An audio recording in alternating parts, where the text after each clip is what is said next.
Joel capítulo 1, por favor.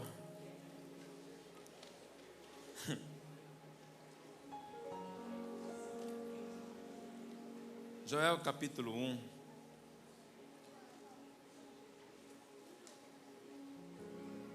Versículo de número 3.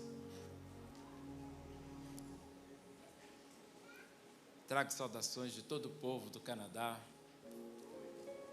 Quando você for por lá, você tem que nos encontrar naquela terra.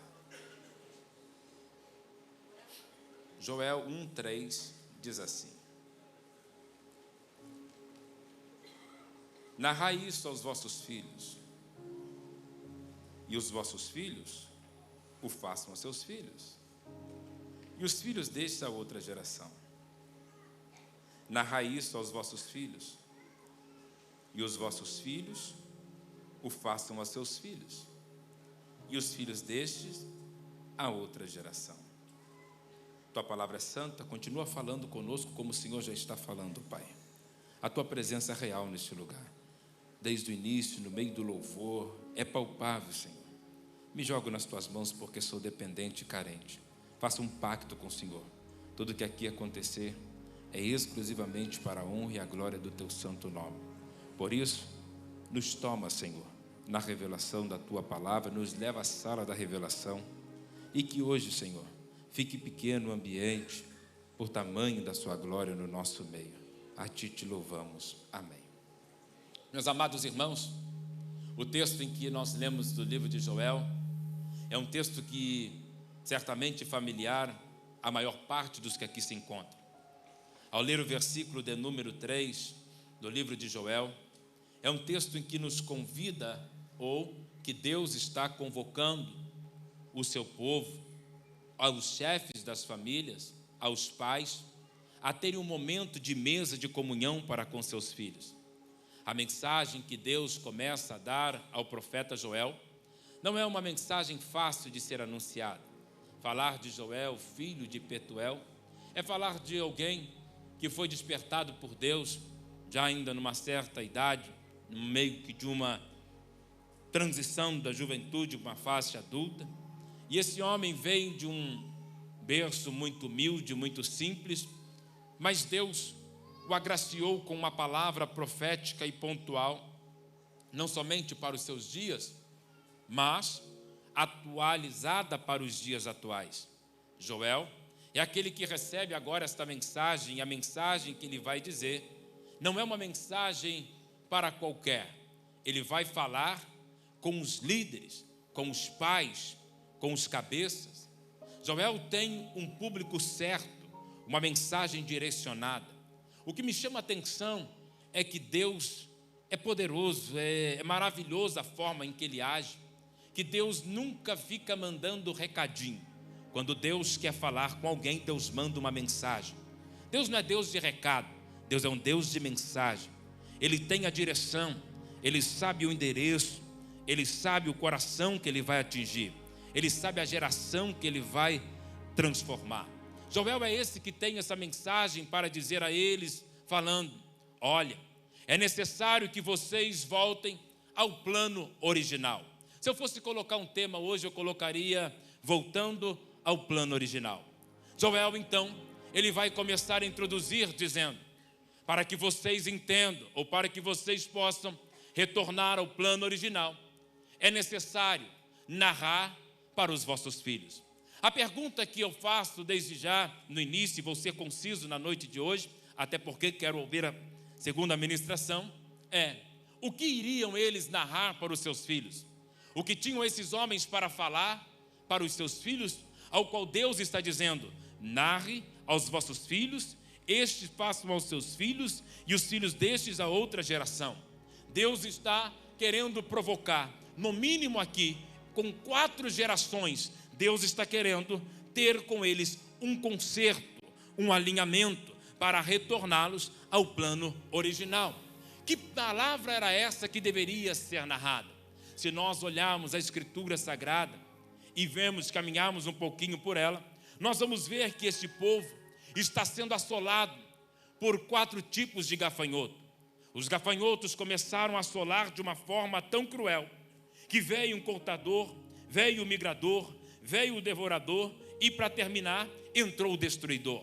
Foi tão terrível a ação desses 4 gafanhotos, que eu não vou entrar em detalhes como cada um trabalha, como cada um faz, porque você certamente já sabe bem, mas esses 4 gafanhotos, eu quero usá-los tipologicamente, representando o ataque sobre cada um deles em uma geração. Nenhuma geração é afetada, ou melhor, as gerações, elas são afetadas de uma forma muito organizada. Joyce Meyer já disse, certa ocasião, que Satanás tem todo o tempo do mundo para planejar e arquitetar o ataque contra a sua vida.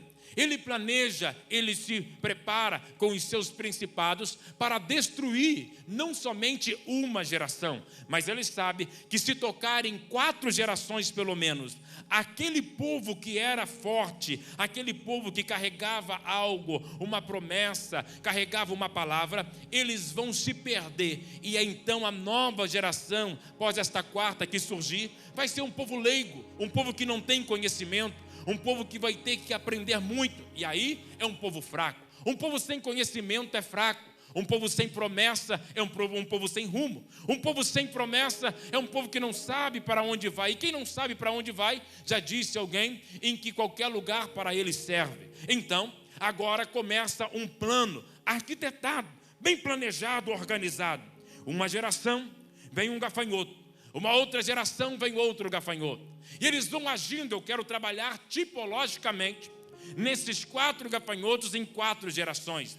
Eu estava meditando, estudando e orando.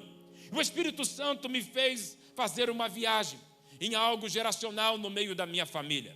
A minha família, hoje, pela uma misericórdia do Senhor, nós, dentro de minha casa, minha mãe tem 3 filhos pastores e 2 irmãos meus que não são, somos em 5 anjinhos que crescemos dentro de casa. Desses 5 anjinhos, 3 são pastores. Eu estava olhando e buscando, querer saber um pouco mais da nossa história, e comecei a ver. E minha mãe, então, contando, compartilhando comigo, disse: Marco, tudo começou com a sua bisavó. Sua bisavó, quando se converteu, foi algo tão poderoso que uma chama do Espírito Santo começou a queimar no coração dela. E isso passou para a sua avó. Minha avó Madalena viajava horas para poder ir numa reunião de oração, para poder cantar a canção que Eliezer acabou de cantar, dizendo: fica, Senhor, mais um pouquinho. E alegre, voltava alegre e não tinha nenhum obstáculo. Vovó, então, Madalena, inspirou seus filhos a servir ao Senhor, queimando com paixão, com amor. E então, dos seus filhos agora, 2 vão ser pastores, um tio e minha mãe. Minha mãe é pastora e mora no Uruguai. E então agora minha mãe tem uma missão. Mamãe se preparou, mamãe estudou várias faculdades, mamãe é uma pessoa muito culta, graduada, e mamãe com suas pós-graduações, era uma pessoa muito bem conceituada numa multinacional. E certo dia, Deus começou a falar com ela dizendo: renuncia a tudo, porque eu tenho um chamado para você. Mamãe ganhava muito dinheiro, mamãe tinha os seus status, tinha as suas luxúrias, e ela preparou-se para isso. Ela buscou ter esse espaço. E Deus começou a falar: eu vou mudar a rota, porque tem um plano original para a sua vida. O plano original de Deus para minha mãe não era ser uma executiva, mas sim ser aquela em que carrega a bacia e a toalha. Foi totalmente na contramão do que ela havia planejado e sonhado para si. Agora a mamãe começa a ser confrontada pelo Senhor. Mamãe se casa e tem o primeiro filho, meu irmão Mateus, e o Espírito de Deus queimando no coração dela: renuncia a tudo, porque eu tenho algo para fazer na sua vida. Mamãe agora descobre que está grávida, está no auge da carreira. A empresa ao qual ela trabalhava, fazendo-lhe propostas e promoções, estava ganhando tudo que podia, um pouco mais. Agora descobre que tem o segundo filho a caminho, e mamãe então está toda feliz, porque com dinheiro, bem sucedida, bem casada, segundo filho, o que impede é só se alegrar, regozijar na presença do Senhor. Certo dia mamãe se levanta para se arrumar e ir então para o seu escritório em Santo Amaro. Mamãe descobre, ela passa a mão no seu pescoço e descobre que tinha um caroço que estava dolorido, e aquilo deu-lhe incômodo. Ela vai, como toda pessoa, na frente do espelho e aperta, pensando que era uma simples espinha, um cravo, e e apertou aquilo. Quando a mamãe começa a mexer, passar dos dias, aquilo aumenta e ela fala, precisa do médico. Quando procura o médico, grávida, já com barrigão, os meses passaram, os médicos desesperados disseram, olha, tem uma notícia nada boa para te dizer. Mamãe falou, pode falar. Então o médico virou a ela e disse assim, você está com câncer, e este câncer é maligno, e olha, a criança que está no seu ventre também não vai suportar. Mamãe ficou desesperada, sem chão, porque agora o seu dinheiro, o seu status, a sua carreira já não servia mais para nada. Foi agravando cada vez mais ao ponto de cair no leito e não conseguir se levantar. É certo que mamãe está grávida, está desesperada, dizendo, vou morrer e o meu filho também vai morrer. Não tem mais o que possam fazer por mim. Entrou-se uma revolta no seu coração. A pergunta que veio é, onde está Deus? Deixa eu colocar uma vírgula aqui e chamar a sua atenção, porque eu sinto que existe algo perigosíssimo neste ambiente. Deus vai fazer algo hoje no nosso meio, que se você, pai e mãe, entregar tudo que você tem no altar, eu quero crer que até o final, Jesus hoje vai tomar as crianças no Espírito Santo. Jesus vai curar pessoas aqui. Jesus vai libertar pessoas neste ambiente. Eu estou debaixo do manto de uma autoridade profética para te dizer isso. Você está num ambiente perigoso. Se prepara, eu vou te dar um conselho. Passa o cinto de segurança aí onde você está sentado. Por quê, pastor? Vai ter hora que vai ter vontade de sair correndo, mas eu tenho uma boa notícia. Deus te trouxe aqui para mudar o curso da sua vida e te voltar no plano original. Aquele que está tentando fugir não vai fugir mais. Aquele que estava tentando desistir não vai desistir mais. Pastor Fred disse, dá lugar, então vamos começar. Eu venho debaixo do manto da autoridade para dizer, Deus está preparando algo aqui nesta noite, que vai colocar sua casa, sua família, seus filhos, seus pais, os seus negócios no centro do plano original novamente. Prepara!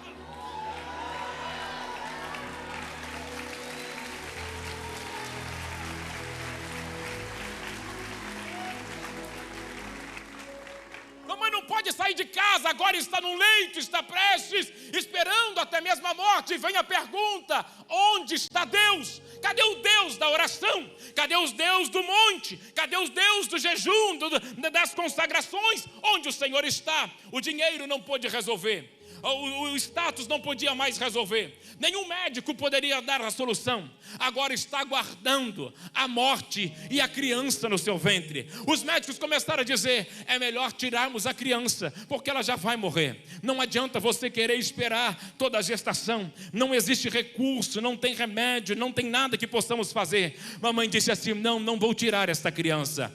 Porém, enquanto mamãe está num leito, existiam algumas irmãs, e deixa eu usar a expressão, as irmãs do coque. Existiam algumas irmãs de joelho no chão, dizendo, Senhor, a tua filha tem promessa. Senhor, a tua filha foi consagrada no altar. Senhor, muda essa história, transforma isso. Enquanto umas irmãs estavam orando e Deus no silêncio, um dia pela manhã, mamãe diz que viu umas luzes entrando dentro do quarto, e viu 3 seres no meio daquela luz. Um deles, Eliezer, virou para ela e fez assim, silêncio, não faça nada. Eles chegaram perto dela, estenderam as mãos sobre ela e saíram do quarto afora. Quando eles saíram, aquele tumor que havia crescido começou a vazar de uma forma incontrolável. Mamãe começa a gritar, o meu pai entra desesperado no quarto, dizendo, o médico já me preparou para isso, ela está no estado final. Quando ele pega minha mãe, ela falou assim, eu vi 3 homens que entraram aqui de branco aqui dentro.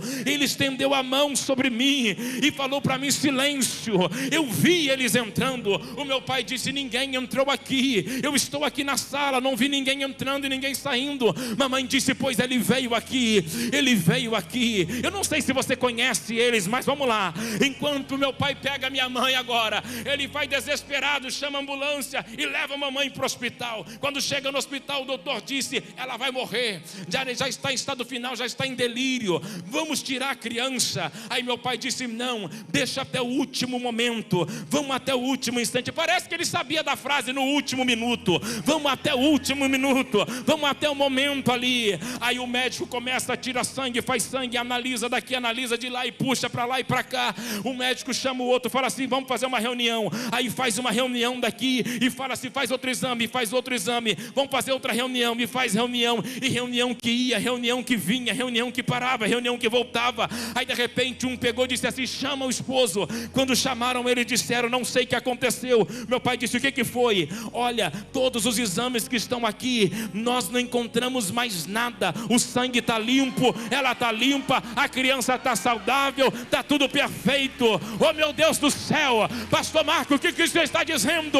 Eu venho debaixo do manto da autoridade dizer que o plano original não muda. O plano original não muda. Tem duas pessoas para receber esta palavra. Tem alguém?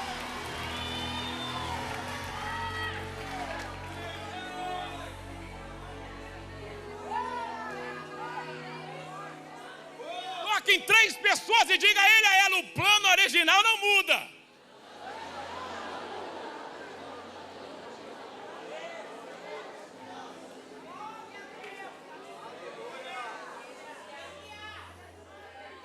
O médico olhou e disse assim: e a criança agora? Vai nascer. Quando nasce com uma falha no crânio, com um buraco no osso do crânio e uma bolha de sangue. O médico disse: se perfurar, morre. Não dá para fazer enxerto. Essa criança vai morrer. 38 anos se passaram. Até hoje, alguns perguntam: e essa meia falha que você tem na cabeça? Eu falo assim: foi o médico dos médicos que fez isso, para eu saber que o plano...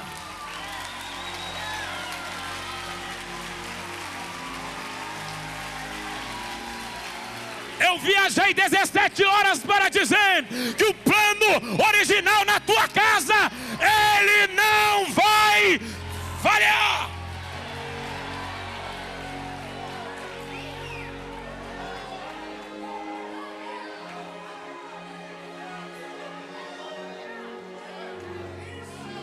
Coloca a mão sobre ele, pastor Josimar. Tu és separado do ventre. Tu tem um coração que algumas pessoas, quando não te conhecem, até te julgam. Mas o Senhor manda eu te dizer que a partir da noite que se chama hoje, Ele começa a revelar o plano e o destino profético que Ele tem para a sua vida. Tu és uma voz para as nações. Tu és uma voz que vai ativar uma geração. Moço, cada passo que tu deres, anjos do Senhor sairão na tua frente marchando. Se tu tem comido bom, se o altar tem te dado trigo fino, você vai ver o que é riquezas da parte de Deus na tua vida. Carrega sobre ti o manto de uma prosperidade. Tu terás muito para investir em muitos. Tu terás muito para investir em muitos. Tu terás muito para investir em muitos. Há uma bênção que o Senhor Deus liberou sobre ti. Tu fostes escolhido. Tu fostes chamado pelo nome. Tu fostes ungido. Tu fostes separado. Eu te digo nesta noite, debaixo do manto da autoridade, o Senhor Deus está te envolvendo com uma capa, com uma capa, com uma capa, com uma capa. Urai, Shumiai, Cholemantou, Aramachai, Oremanti, Kelemasábia, Anai, Chou, Merei, Kanai, Sui, Kene, Merá, Orimantai, Olepassúbia, Alamachou, Eremicai, Kelemandá, Kiripataia. Olha o fogo que começa a queimar nos teus ossos. Rei, Tui, Caçou, Kelemati, Mei, Kerebatai, Uripapataca, Turipa. Bandai, Lei, Jerimecá, Simbarai. O que começou nas gerações passadas na tua família, continuará e não vai parar. O que começou nas gerações passadas na tua família, o fogo que pegou primeiro, está te pegando agora. Pega! Pega! O Rama,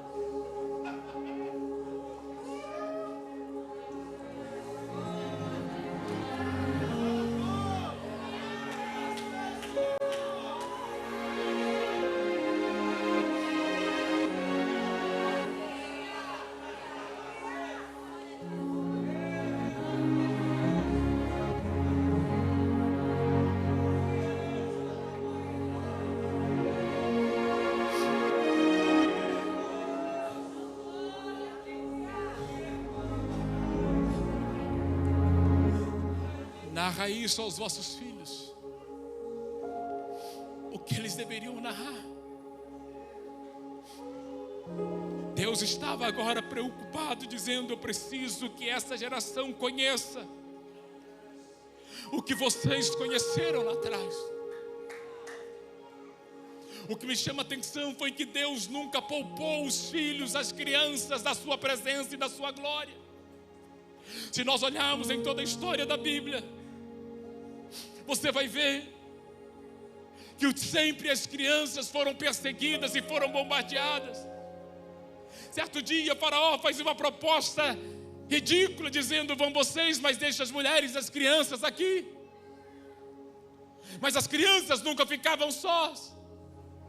Elas sempre cresceram vendo Deus agindo, Deus libertando. O que me mostra a Escritura, eu preciso ser muito conciso, é que as crianças experimentaram a libertação quando Deus tirou neles um êxodo. A criançada estava atravessando, eu imagino as crianças andando quando o mar se abriu, olhando e dizendo: uau!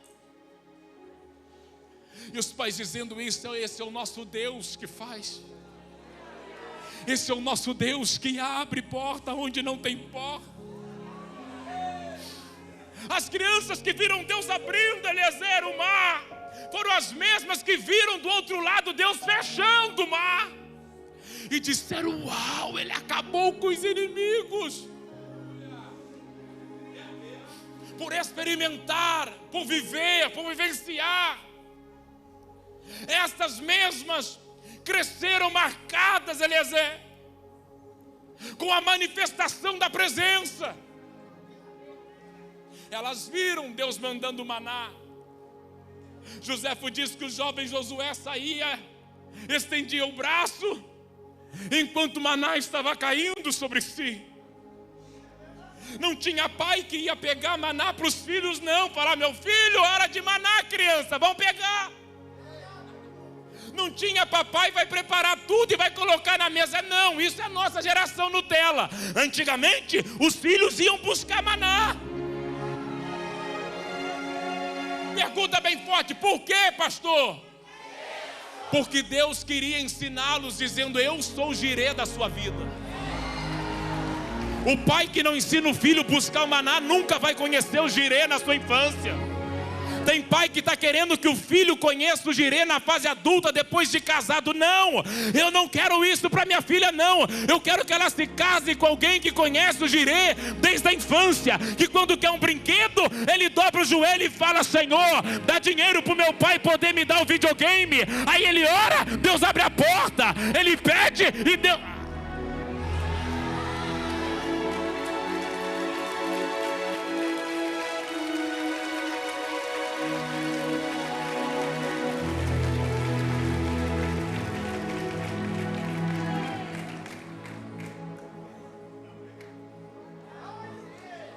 Ai, pastor, eu faço tudo para o meu filho. Um dia eu fui fazer uma visita na casa do irmão.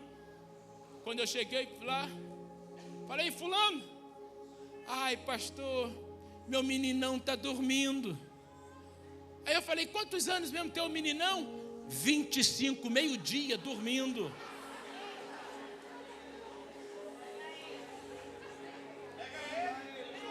Aqui não acontece isso não, irmãos. As crianças tinham experiência, tiveram experiências. As crianças viram quando Moisés desceu do monte. Elas viram e ouviram que Moisés trouxe da parte do Senhor para o seu povo. Ninguém as poupava. O tempo passou, diga comigo, o tempo passou. A criança que corria no meio daquela multidão, cujo nome era Josué, agora cresceu. Não só ele, cresceu seu amiguinho Caleb também. E aí tinha mais alguns outros, e Moisés reúne aqueles homens e fala assim, eu vou dar uma missão para vocês, vocês cresceram. Porque toda criança um dia cresce, toda criança um dia me acompanha. Aí na missão, Moisés fala, olha, bora lá espiar a terra. E aí eles vão. Quando eles vão espiar a terra, aqueles que eram criancinhas, sabe lá do departamento infantil, que dá trabalho, você não sabe o que ele vai se tornar. Tem um para receber aqui, ó. Aí cresceu, e agora eles têm uma missão. Aí eles vão. Só que por conhecer o Deus que livrou, por conhecer o Deus que abriu porta, por conhecer o Deus da provisão, dois que cresceram no meio do mover, voltaram dizendo, cara, essa terra é para nós. É isso que nós ouvíamos falar. Que ia chegar um dia que o poderoso ia dar uma terra que mana leite e mel. É nossa, e aí gostou? Gostei. Um olhou para o outro e falou assim, eu estou fechado, e você está fechado. Vamos ver o resto para ver como é que eles estão. Só que sempre tem aqueles, Eliezer, que duvidam daquilo que Deus está nos mostrando. Aí eles perguntam, e aí, o que vocês acharam? Não é para nós não. Que não, rapaz, tem a minha cara, essa terra é meu perfil. Não, isso daí tem gigante, tem problema, ih, dá muito trabalho. Ó, no Geração Nutella 2023. Aí vou não, eu não quero não, deixa para lá. Mas tem que falar para Moisés, como é que é a terra, o que nós vamos falar para ele? Ah, vamos pegar um cacho de uva, vamos levar para Moisés não ficar triste, nós vamos dar um jeitinho no nosso líder e está resolvido. Ó, aí levaram. Só que a criança cresceu. E na hora que eles chegaram lá, Moisés olhou e falou assim, uau. E aí, povão, o que vocês acharam? Ó, Moisés, não gostamos não. Tem problema demais, tal. Aí dois olhou para Moisés. Moisés, o negócio é o seguinte. Nós fomos atraídos por aquela presença. Nossos pais nos ensinaram desta promessa. Isso está inculcado na cabeça e no coração que Deus nos dará uma terra que emana leite e mel. Moisés, deixa eu dizer uma coisa. Essa terra tem a nossa cara, o nosso perfil. Subamos, olha aí, levantou um e diz assim, ei, subamos e possuamos a terra que o Senhor Deus nos deu. Essa terra é para nós, Moisés. Aí uma multidão diz assim, não é não, essa terra é isso, essa terra é aquilo. Mas aquelas crianças que cresceram no meio do mover disseram não, tem gigante, mas o Deus que deu vitória no passado é o Deus que dará vitória no presente. Tem obstáculo, mas o Deus que destruiu o obstáculo no passado é o Deus que destruirá o obstáculo do presente. O mesmo Deus que agiu lá atrás, Moisés, vai agir agora também, porque nós aprendemos na prática com você. Nós vamos entrar, Moisés. Nós vamos...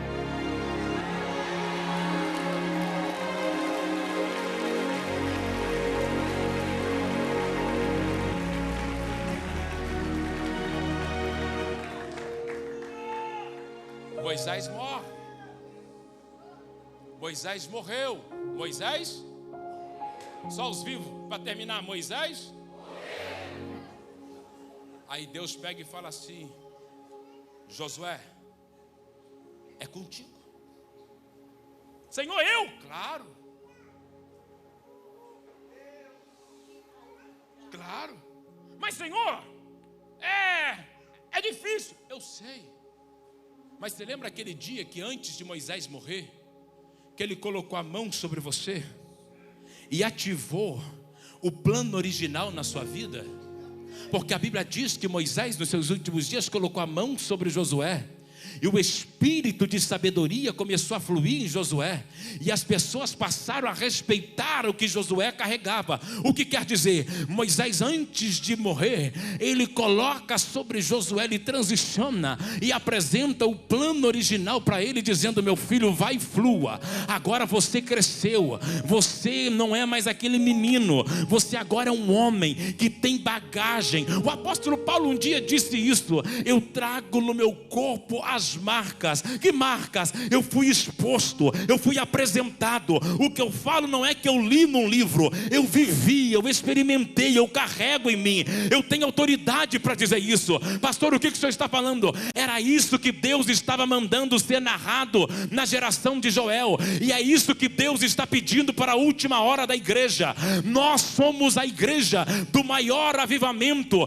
e do mais curto avivamento. Por quê? Porque Cristo está prestes a vir, mas os nossos filhos, essas crianças que estão aqui, elas só vão queimar se nós levarmos elas até a sarça, até o fogo, e falarmos: entra porque Deus está ali, entra porque ali tem a resposta, entra porque ali tem segurança. Eu venho debaixo do manto de uma autoridade dizer: o migrador veio e tirou essa fé dos pais, e os pais pararam de falar do que Deus fez no passado, poupando seus filhos. O devorador veio e tirou o gozo, a esperança. Nós não falamos mais. Eu ouço isso diariamente, os pais dizendo: não, pastor, tem a hora certa para o meu filho ver, tem a hora certa para minha filha ter experiência. Eu não quero forçar, eu não quero fazer isso. Isso é conversa fiada, isso é conversa de quem não tem experiência. Por quê, pastor? O pai e a mãe que sabe, o Deus que o chamou,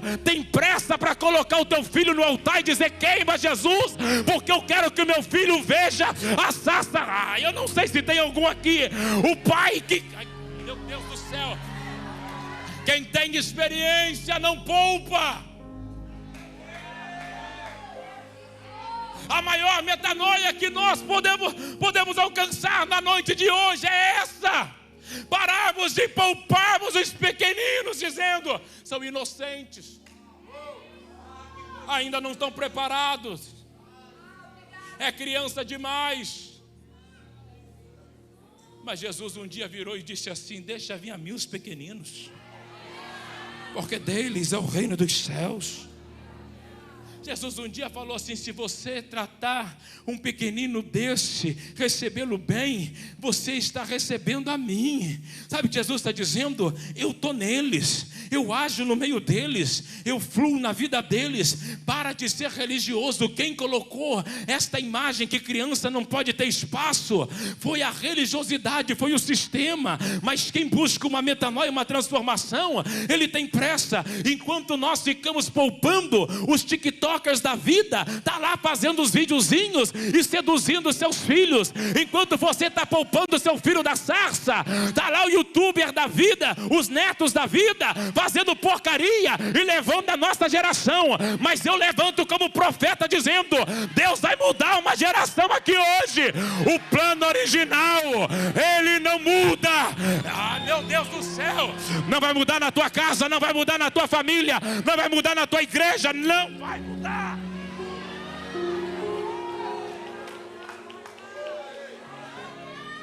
Enquanto nós estamos poupando, tem os loucos querendo dizer: a criança pode escolher o sexo que ela quiser. Narre isso aos seus filhos. De quem é a missão de narrar?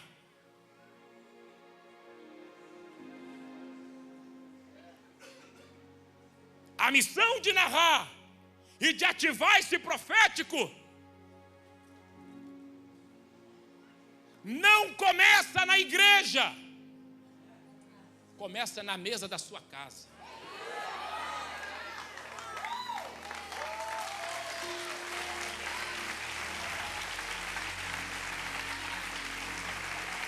O profético começa em casa. E sela no altar.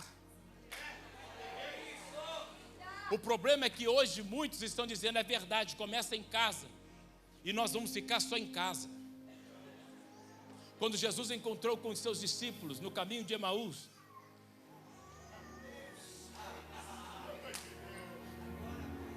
eles estavam frustrados. Eram mais ou menos 12 quilômetros que eles estavam percorrendo.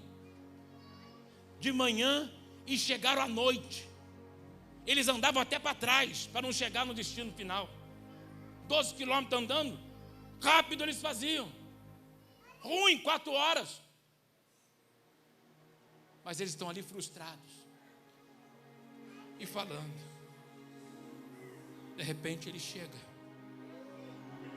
E eles estão falando. Na hora que ele começa a falar, a Bíblia diz que os seus olhos se abriram.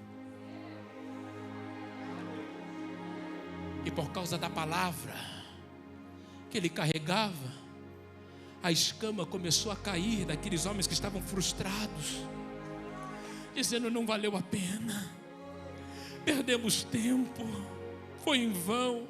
De repente os olhos começam a se abrir, ele está caminhando.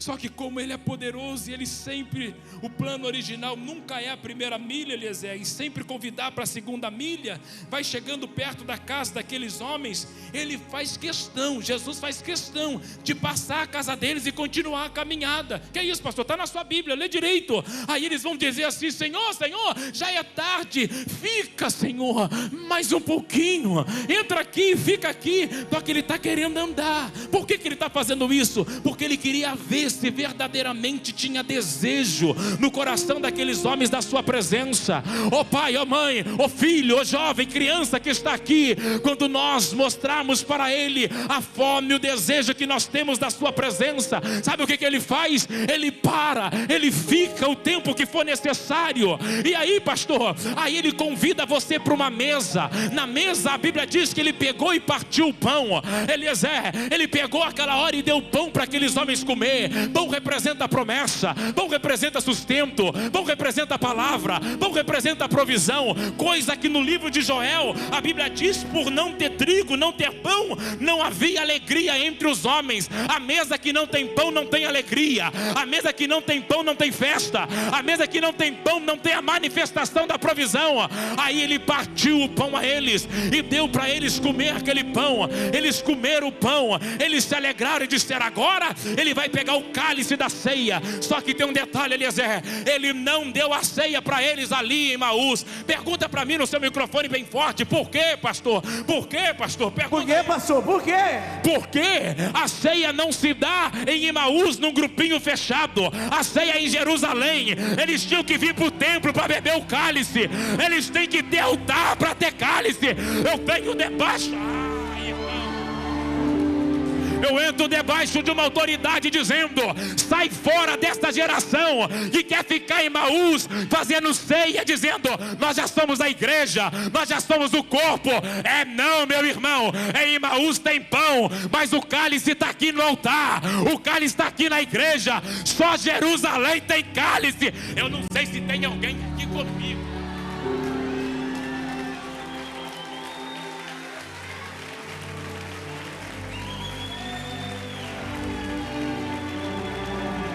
Fala para o sermão da direita e da esquerda, diga para ele e para ela, como o pão em Emaús, mas corre para Jerusalém para tomar o cálice.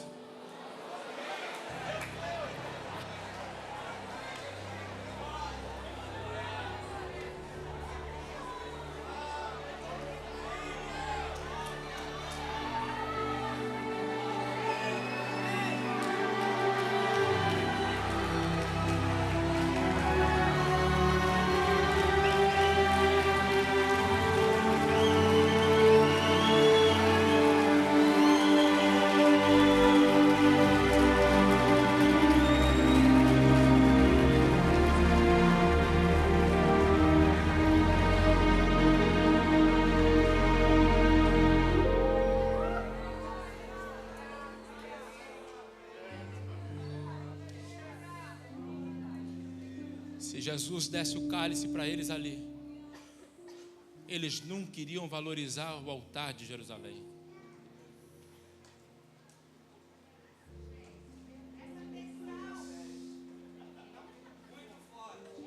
Um dia uma pessoa virou para mim e disse assim: pastor Marco, eu estou frustrado, estou revoltado com a minha igreja.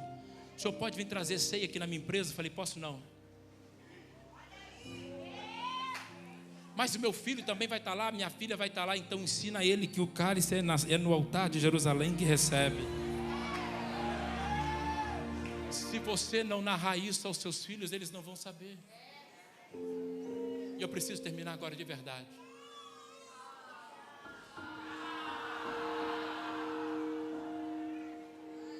Você faz isso, pastor, coloca depois de novo. Ó.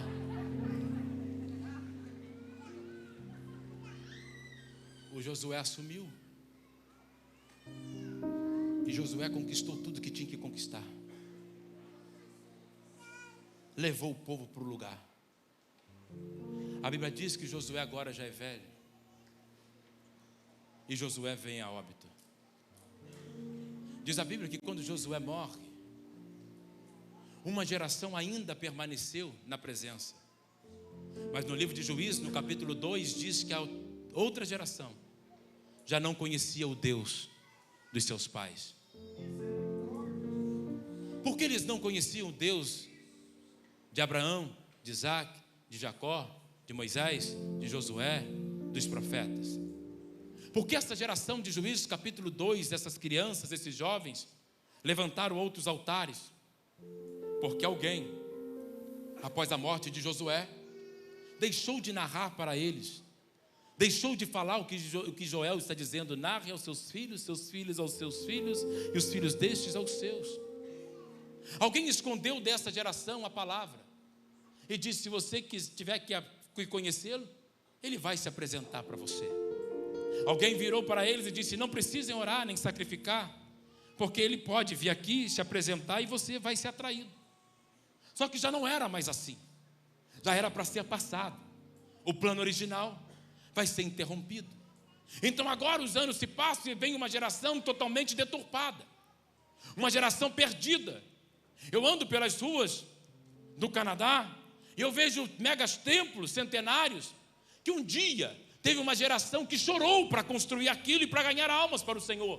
Hoje, aquelas catedrais estão com placas de vendas para se tornar grandes prédios. Apartamentos serão destruídos porque a geração seguinte não ouviu. Alguém disse: não precisa falar, precisamos ser mais light, precisamos tomar cuidado, porque senão nós vamos assustar. Eu caminho ao final dizendo: eu nunca vi a manifestação do poder de Deus escandalizar, assustar alguém. Pelo contrário, eu já vi a manifestação do poder de Deus libertar, quebrar cadeias, restaurar, curar, levantar o caído, dar força ao sem vigor, alegrar o entristecido. Eu já vi a manifestação do poder de Deus fazer pessoas que eram perdidas se encontrar o caminho, encontrar o seu propósito. Eu era um desse, você talvez seja um desse assim. Eu nunca vi a manifestação de Deus se tornar escândalo, assustador, não. Mas eu já vi sim, quando a manifestação dele veio, criança ser tomada no Espírito Santo e começar a falar em outras línguas, criança sair profetizar dizendo: assim diz o Senhor. Eu já vi sim aquele idoso que já não tinha nem força mais ser renovado pelo Espírito do Senhor e dizer: a minha força ainda é a mesma, se levantar no vigor do Espírito. Eu vi sim, quando a presença vem, Deus levantando aquela pessoa que não dizia: esse daí, pastor, é um perdido. O perdido é restaurado, o perdido é curado, o perdido é liberto, e agora ele não é mais perdido, ele passa a ser uma boca de Deus. Toda vez que a manifestação vem e alguém narra sobre isso, acende um desejo. E eu venho aqui hoje dizer: se nós queremos experimentar o último avivamento da igreja, nós precisamos levantarmos hoje e colocarmos as mãos na geração menor e dizermos: Senhor, enche com teu fogo, enche com teu fogo, enche com teu fogo, enche com teu fogo. Isso daqui não quer dizer é pentecostal, é isso, é aquilo, chama do que você quiser. Eu estou falando de poder, estou falando de poder, estou falando de poder. Eu não sei quem quer poder, mas se tem alguém aqui que quer, levante a sua mão para os céus dentro de alguns instantes.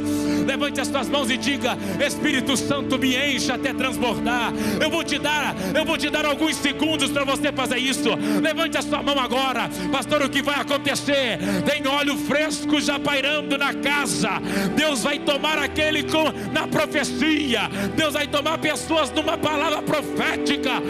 Hoje tem volta para o plano original.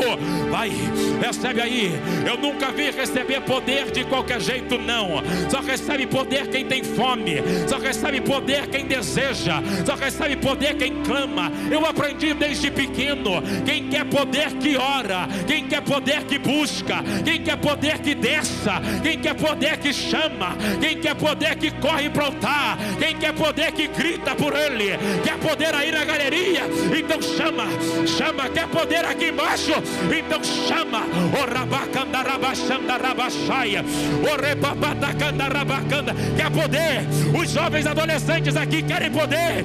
Querem poder. Oh meu Deus do céu, se vocês que não são batizados, as crianças aqui, os adolescentes que não são batizados no Espírito Santo e não falam em línguas, se vocês querem ser batizados e querem poder, vocês podem assumir aqui o altar, pode vir para o altar. Nós vamos orar por vocês. Vem aqui, vem ser cheio de poder. Venha. Se tem criança aqui que não é batizada no Espírito Santo e quer ser batizada pelo Espírito Santo, quer receber dons espirituais, pode subir aqui no altar. Coloca aqui em cima as crianças, pode subir os adolescentes. Porque, pastor, é noite de poder. Eu estou tomado no manto da autoridade. Eu estou debaixo do manto da autoridade para poder. O rababacanda rabachanda rabachaia. O rebandacanda rabachébia. Pode ajoelhar, pode se prostrar, e vocês vão chamar pelo Espírito Santo. Vocês vão fechar os olhos e vão chamar, dizendo: Espírito Santo, vem sobre mim. Me enche, Espírito Santo. Me enche, Espírito Santo. Eu vou dizer a vocês: não precisa ter medo, porque o Espírito Santo é doce. O Espírito Santo é amigo. O Espírito Santo é poderoso. Pode começar, fecha os seus olhos. Eu quero chamar aqui uma equipe comigo ministerial para ativar essas crianças e para ativar quem está aqui no altar. Se você também quer poder, começa a buscar agora poder. Ô irmão, vamos fazer o seguinte: vamos deixar a etiqueta de lado um pouquinho aí. Vamos clamar por poder. Tem uma geração aqui faminta. Ninguém brinca com criança. Ninguém brinca com emoção de criança, não. Aqui tem criança que tem buscado, que está desejando poder. Xarabacanda rabacanda rabachai. Se vocês puderem me ajudar também, pode colocar as mãos. Pode colocar as mãos. Coloca a mão agora. Oh meu Deus do céu. Enquanto Eliezer vai me ajudar. Isso, Eliezer. Isso, coloca aí. Poder. Você que já fala em outras línguas, seja renovado agora. Você que tem dons espirituais, seja renovado agora. Xarabacanda. Aí na galeria. Os enfermos. Procura a dor, procura a enfermidade. Seja curado agora, na autoridade do nome de Jesus. Libera poder. Batiza Jesus com o seu Espírito Santo. Batiza Jesus com o Espírito Santo. Libera línguas repartidas agora. Libera agora. Tem criança sendo tomada no poder aqui. Já está batizando aqui, ó. Já tem criança batizada. Receba poder. Receba poder.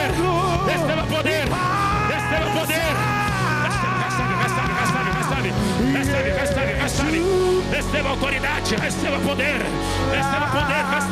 Poder para o ministério. Poder para fluir.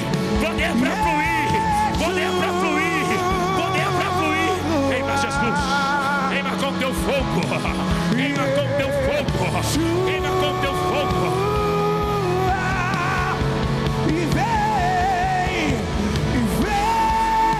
As crianças que estão no departamento infantil, liberamos agora poder sobre elas.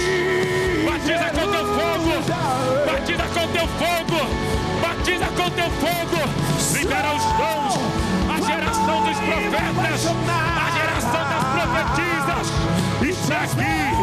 Os missionários estão aqui, os pastores estão aqui. Poder, poder, poder.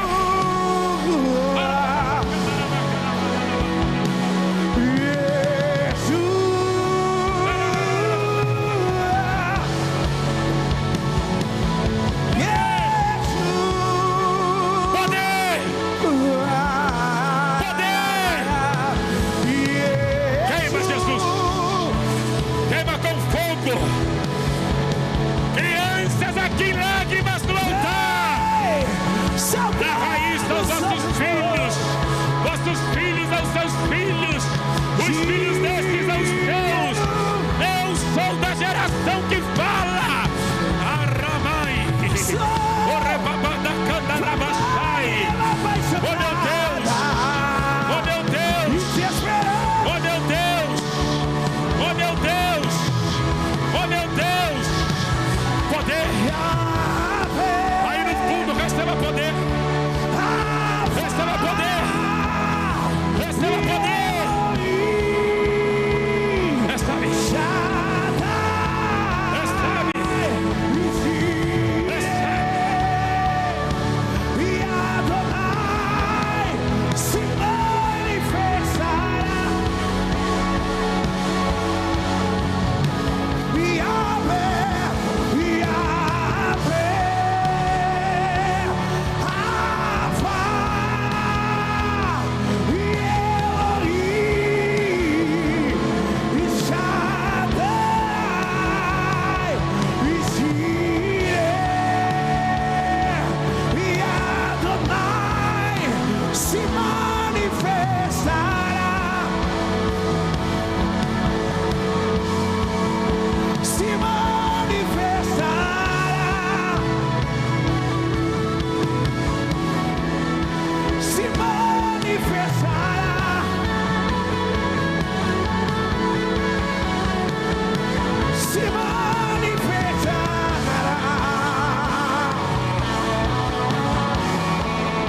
se manifestará, se manifestará, se manifestará, se manifestará,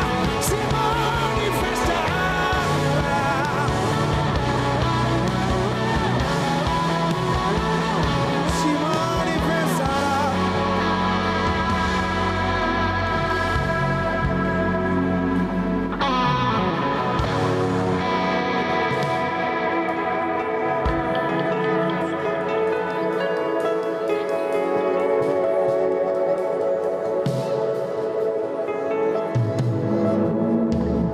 Sobre o trono de justiça, eternamente haverá um rei. Ele voltará para governar as nações. É amor e que o leão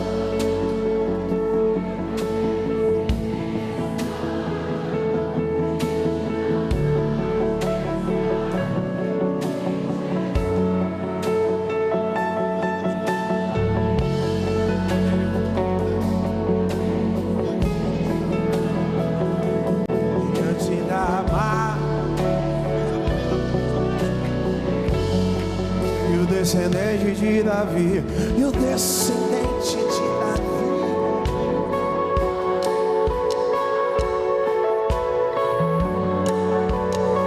Cadê a geração faminta pelo poder? Eu quero ouvir. Descendente de Davi.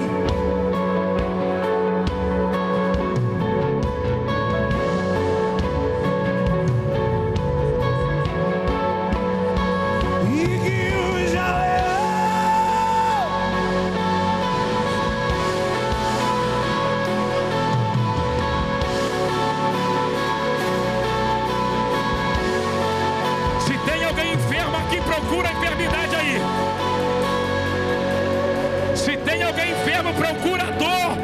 movimenta do jeito que não podia, porque o anjo do Senhor desceu na casa.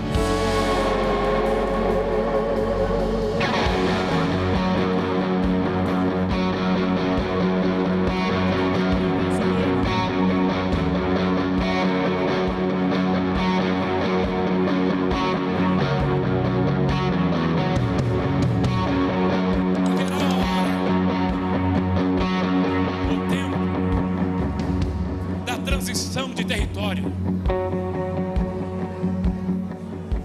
Tem a fronteira que o Senhor Deus vai abrir. Vocês entrarão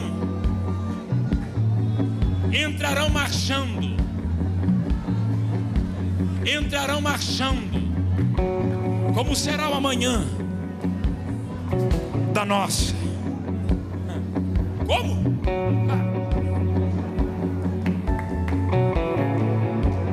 Deus está dando ordem para os príncipes deles